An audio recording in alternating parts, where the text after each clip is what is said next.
Today's guest is Dumb Lucky. Based out of Salt Lake City, Utah, Dumb Lucky's become known as a creative producer and rapper. Welcome, Dumb Lucky. How's it going, man? Good. How are you? Doing so good. So start us back at the beginning. Where were you born and raised, and how did music first come into your life? Okay. I was born in Durango, Colorado. I only lived there for like a year as an infant, so I don't remember much of it. Moved to Salt Lake and have lived here basically ever since.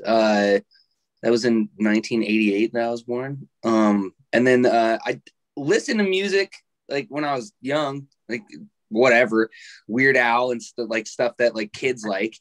But I remember in second grade, I was at home and I was watching, it was either MTV or it was The Box. It was one of those channels that actually played a bunch of music videos back in the day.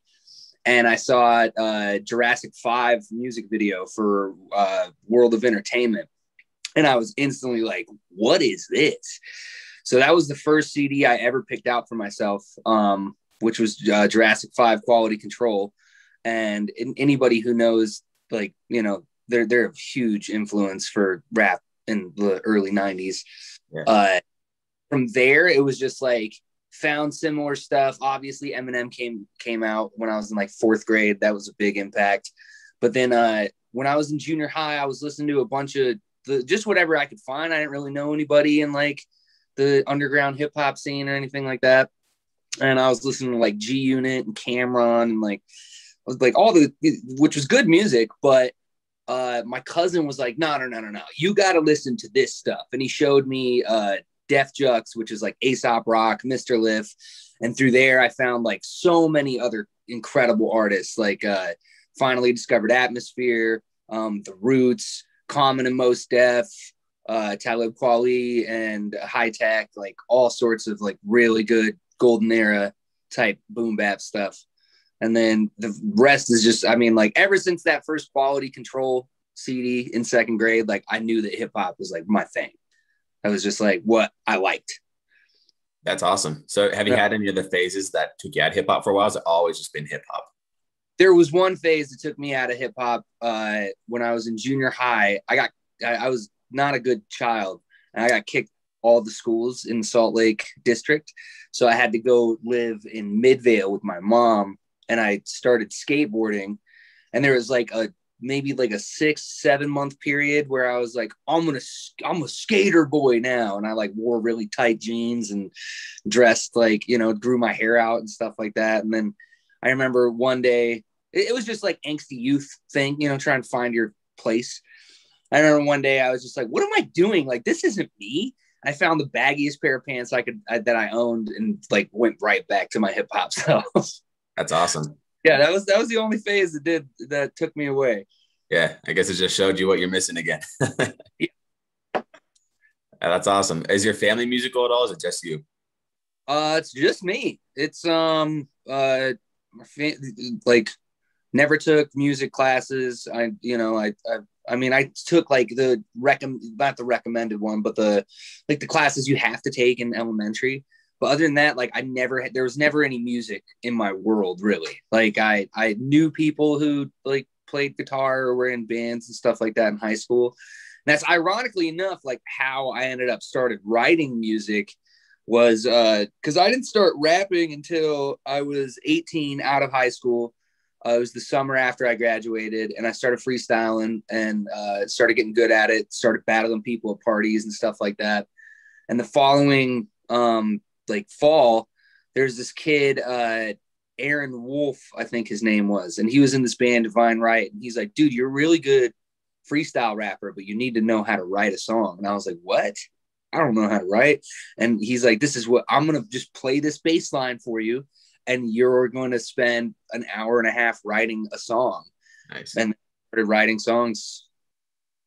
That's legit. Yeah. When did you start the production side of it? A friend of mine who goes by Grimbly or Hecka, he's like more EDM type stuff, like house. He was big into dubstep for a while. Other like drum and bass. But he's an incredible producer. He's just like, he's been doing it since he was, I think, like 12 or something like that. He was in a band when he was like 13, and he's just the music, just like a genius. Like he's He's really, really good at what he does. And he had these beats that was like no other hip hop beats were like that. They were like, a lot of hip hop beats is just like, you know, like a pretty linear thing. It's just like drums, bass, stuff like that. And his were like, had switch ups, had like a bunch of different instruments come and go. And I always wanted to make beats like that. Just like something with more character, I guess. And so I finally started producing when I was 23. I started doing it on my phone. There's this beat app that I started making beats, and like you could sample stuff straight from your iTunes library. So I would download like Billie Holiday stuff or like old jazz, and then I would sample it and make these beats that were actually like pretty dope beats. Awesome. Sounds great. Yeah. And so then I saved up, I invested in a controller, I got Reason to begin with. I didn't like that program. And then I got Machine, and this is what I've been using ever since. I also have some keyboards that I use, but most of it is on this drum pad. And I got really, really into producing, because producing is just, I don't know. When I sit down to make music, it's just funner to make a beat than it is to write a song. Yeah. So would you say producing is kind of overtaking the rap side of you? No, I've kept it in check. It definitely could if I allowed it to. It easily could, but you know, it's like, it's funny because I enjoy the process of making a beat more than I enjoy the process of writing a song, but I enjoy the outcome of writing a song more than I enjoy the outcome of making a beat. I like so I knowing that, like, because I mean that was the whole intention, was all the beats that I ever made were like, I wanted to make music over them. So if I don't do that, then I'm deviating from my goals. So I can't do that. Yeah. So it sounds like between the time you were 18 and 23, you had somebody else doing your beats and production for you. What was that like? Like, what were your songs like compared to how they are now at that time? I was lucky enough to there was this dude, Consequence, and he made some really cool beats. He reached out to me early on. I think I had put out like 2 or 3 songs, and he reached out to me early on and was like, yo, I want to work with you. And he just started giving me beats and recording me for free. And like, now that I do a lot of recording and I make a lot of beats, I'm like, man, like that dude was giving up a lot just to like give me a start. Like, that's not easy work. And it's not, you know, like, so shout out to Consequence. He really helped. And then I worked with like a couple producers here and there. Not many though, because I was broke, and I like, producers were charging $300 a beat, and I was like, dude, I don't have money like that. Like, I'm not gonna, and not just that, but like, I'm not making money off my songs. Like, there's no reason to do that. And I was lucky enough to team up with Linus Stubbs from Ogden, who makes incredible boom bap beats, and working with him was a pleasure, man. Like when I started making beats, he was like, oh, great, now you're not going to want to rap on mine. I was like, no, dude, because like he has his own style that I can't emulate. He's just like really just gritty, classic rap stuff, man. So yeah, and then I started making my own stuff, and I haven't really worked with many people since then. Yeah, that's so cool though. How would you say your songwriting when you first started compares to your songwriting now? Oh, that's a tough question to answer, because the substance of my old stuff, I don't relate with anymore. It was really angsty, really like, you know, venting, like just frustration rap type of stuff. But the songwriting itself was like, I captured emotion really well. And I also like, I used to write a lot more before I started making beats. I used to write like 5 days out of the week. I was always working on something. And now I don't write as often, but I feel like it's weird because like I wouldn't, you know, like you as an artist, you never feel like you never feel done. You never feel like you've reached your peak you're always like looking for the next one. But I definitely like when it comes to writing now, like I can kind of, I've, I don't know. It's like almost like mathematically, not mathematically, but like in my head, I can see the song. I can like see the structure of how long the verse needs to be, where the hook or the bridge needs to be. And if I know what I'm writing about, if I have a target for what the substance is going to be, I can kind of just like straight arrow it. Like it comes really, I feel like because I spent all those years writing so much, like now I just know how to fill the gaps in a song, and I know where the syllables need to hit, and I know where like the crescendos and the enders need to go. So I can like let me see if I yeah, like so for instance, I was struggling to work because sometimes I'll work on stuff and nothing will happen, and it'll be like that for like a week and a half. And then sometimes I sit down to work on stuff and it just happens. And like 2 weeks ago, it just happened. I wrote an entire song in one day, and it's like no scribbles. There's like one scribble there, and I write all with pen. So it's like that's like I can if I have the target in mind, I can just like hit it. I didn't used to be able to do that. I had a lot more scribbling, a lot more, like practicing, I guess, or like experimenting. But now I'm just like, boom, get it done. That's actually a really cool way to track your almost like progress visually is by using pen and like checking the scribbles. Yeah. I don't know. Pen just always, I started writing on my phone for like maybe like 6 months, 9 months, something like that when I was like 22, and I hated it. I like, because you could edit it so much. So I'd overthink everything. And it's also just not as intimate. Like a pen and a paper is like intimate with like you and your song. I feel like, I don't know. Yeah. I mean, my partner Hunter, he's been writing songs for a while, and that's why he thinks too, is that he just never goes anywhere without his pen and notebook. And it's like, you'd think he'd just use his phone because it's always on him, but he insists he needed to have his pen and notebook. And it's interesting to hear that reasoning for you. Yeah. Makes sense. Awesome. Yeah. So what advice would you give to someone who wants to get in production, but doesn't quite know the first steps to take? You got to jump in. You got to dive in. Like people have asked me before, like, I really rap. Like, how do I, get into that? And I'm like, that's how you just get into it. But then with production, I would say just like research what kind of workstation you want to use, like what kind of DAW. Because there's a lot of different styles of producing. Like some people only use a MIDI keyboard and they do their drums and everything on there. Some people only use a drum pad. Some people don't use any hardware. They just like click and drop everything. And there's different programs have different strengths. And so you just got to find which one works for you the best. And like, just look them up, see what layout you think looks the friendliest, and then jump in. That's it. Like you jump in, find out what kind of music you want to make.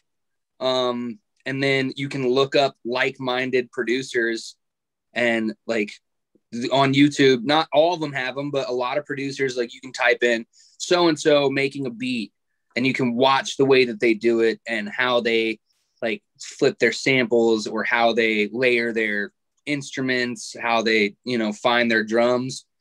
And then, just keep trying every day. Yeah. Makes a lot of sense. Dude, I still make like one good beat for every 3 bad ones. So yeah, something I hear a lot is like, you just need to do it. So many people get caught up on, they want perfectionism as soon as they first start. But the thing I've heard a lot is just, you need to, like you said, you're doing 5 days a week you're writing. And it took you that long to get to the point now where you can do something a lot more pinpoint. You don't have to do 5 days a week to get something good. So yeah, I like what you're saying. We're like, it's just important to start. Just do it. Yeah. And like my biggest thing is when people are like, where do you find inspiration? Where blah, blah, blah. And I'm like, that's inspiration is needed, but it's not necessary. Like my biggest issue is getting in this chair. Like if I can talk myself into sitting in this chair with at least an hour and a half of free time, then I know I'm going to make something. But it's the process of getting myself to sit down at my workstation that is the hard part. Because once I get here, like the ideas are flowing. The ideas don't always connect, but the ideas are flowing. I can, like so inspiration is like waiting and waiting for like, oh, I finally know what I want to make a song about. Like that's bogus. People who do that are psychos. Yeah. Is it important for you to have a workstation like that? Like a place, you go to and you work, or how is that for you? Oh yeah. When I was, I had this workstation in my bedroom for a while. And the hard thing with that is it's hard to switch your brain from like regular life to music stuff when it's like just right there all the time. Cause I would use my computer and my monitor to like watch movies. I would also play video games.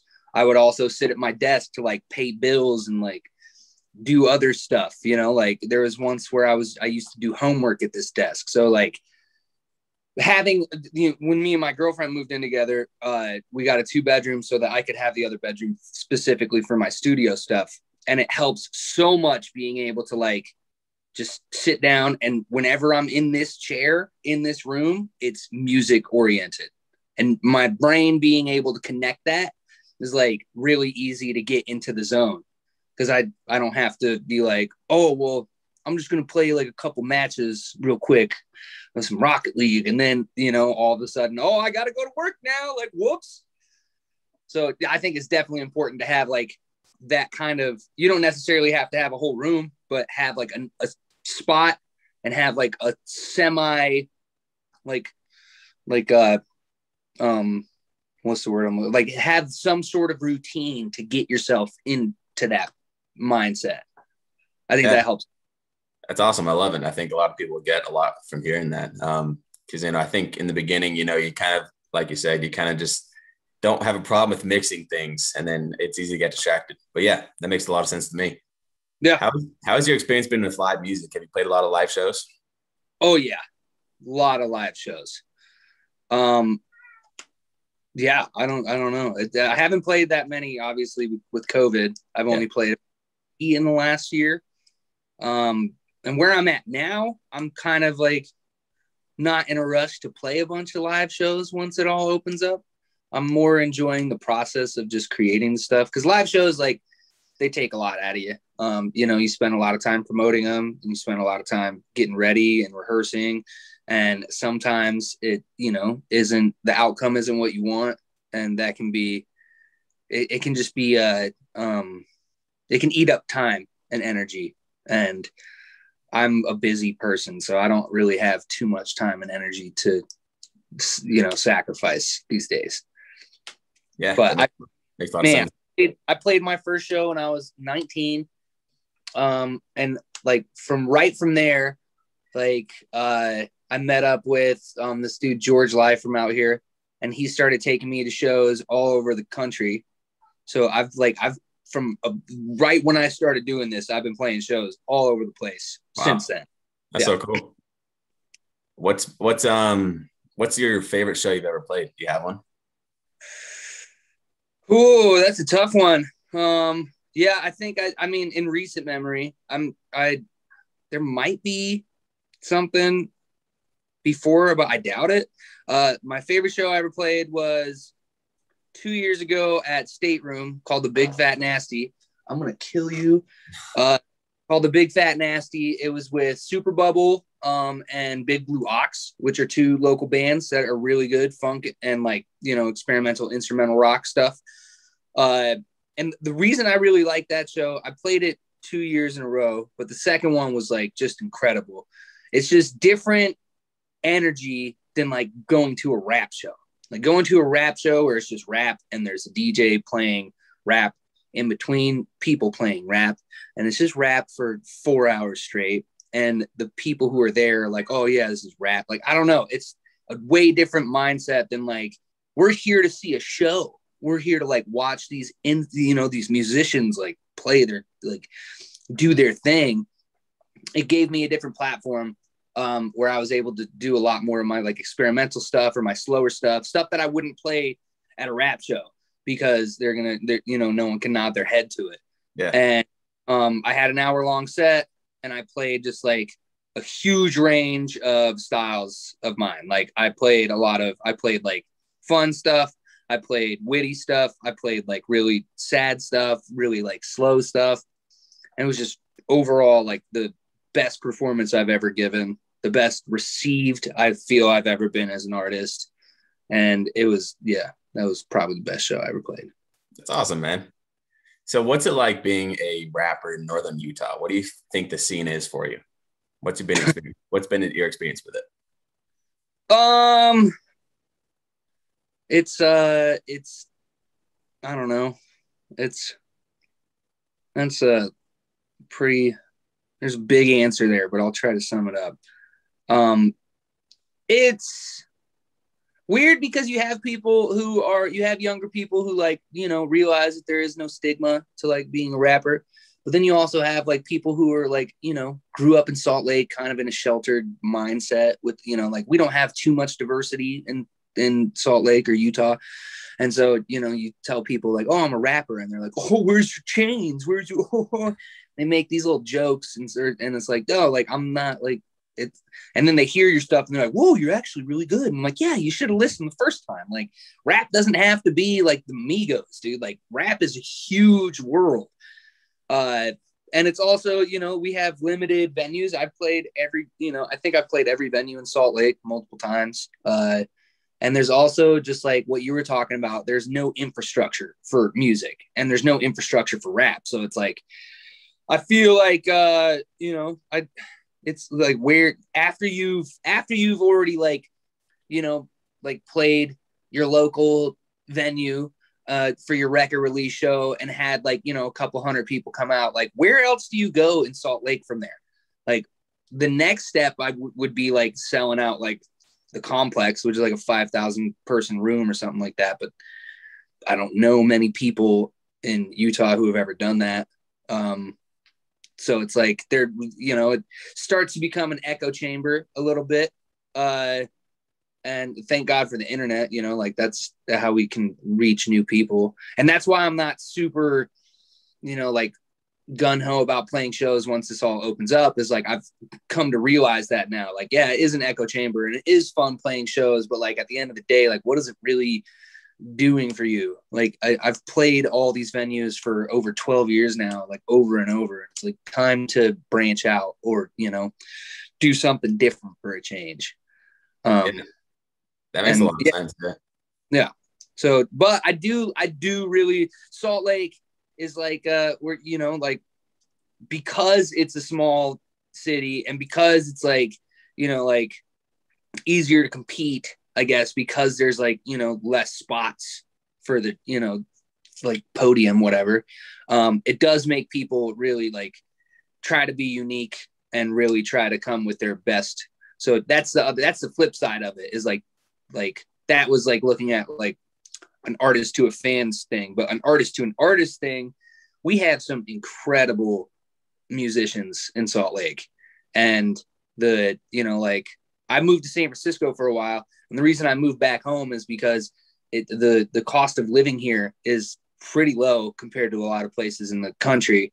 And an artist can have a part-time job or, like an easy full-time job and make ends meet and have the free time to make their music. And so as an artist, Salt Lake I love it. There's like, it's a big enough city that you can get like, social interaction and inspiration pretty easy, but it's also a small enough city that you can find seclusion and you can find some peace and, like a place to sit with your thoughts to envision your next song or project or, canvas or whatever. So as an artist in Salt Lake, this is a beautiful place to be an artist.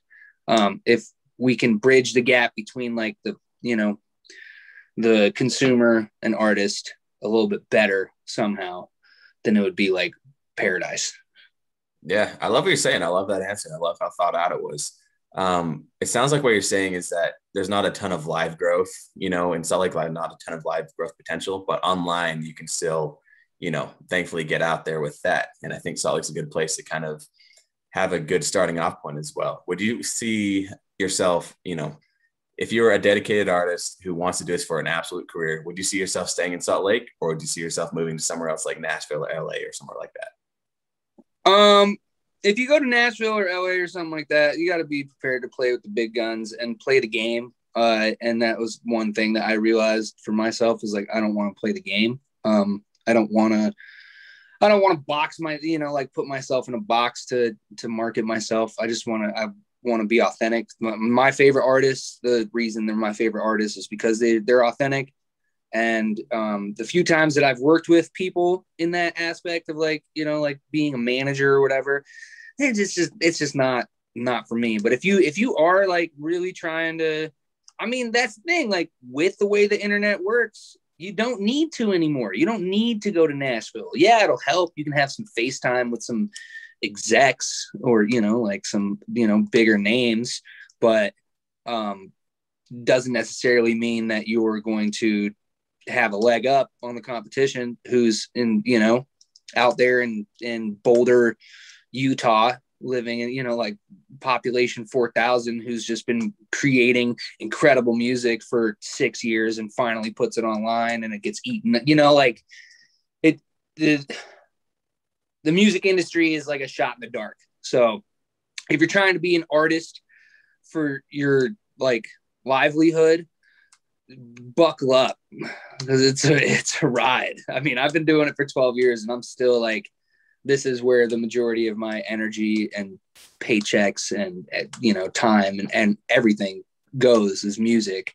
And the payoff is not always what you hope. So you got to just, are you in it for the clout, or are you in it for like the love of the game? And if you're in it for the clout, then go to Nashville, go to LA. But if you're like in it for the love of the game, like you can still definitely try that. Like, I tried it. I went to San Francisco for a while and it didn't work for me. But just if you want to be a musician, you gotta like be a musician and not let something else define that. Whether it be a deal or, like a big show or something like that. Like those things are nice and we're all striving to get those. But like, just because you don't get them doesn't mean you're not an artist. But like, that also like, are you willing to do that? Are you willing to like, take those blows to your ego and your, self-worth just to make some art? And I am. That's like, I am. I tried to quit before and I was severely unhappy with any other route that I could take in life. And so I still do this and I love it. And it's stressful and it's a headache, but it's so worth it. So worth it. And finally make a song like from start to finish that is just exactly what you were hoping for. It's like, there's nothing better than that. And if people like it, they like it. If not, then that's not my problem. I don't care. I like it. That's what I'm making music for me. Yeah, I love what you're saying. I think it's great advice and great insight, and it's great to hear it. What are you excited for that's coming up? I don't know. I'm excited for spring. I'm excited. I don't really have anything big in the works right now. I'm doing 2 songs a month for the rest of the year. And so that's keeping me pretty busy and pretty occupied with like short-term stuff. So there's nothing like super far down the road that I'm like looking forward to, because I'm just like scrambling. Because I mean, I work full time. I also have a relationship with my girlfriend, and I try to have a social life and like be active and stuff. So time is of the essence, and like that I like where I'm at right now because I can't overthink anything, because I have, these little 2-week windows that I have to create album artwork. I have to mix and master the song. I have to start working on a song for the following month and start planning for, like album artwork for that. And so it's keeping me really busy with these short-term things. It's actually really fun that way, because then I'm not worried about this big thing or like trying to put too much emphasis on anything, because I don't have I have so many little things that I need to accomplish that like I don't really have the time to second guess anything. So I like that. So I guess I'm looking forward to the next song that I'm putting out.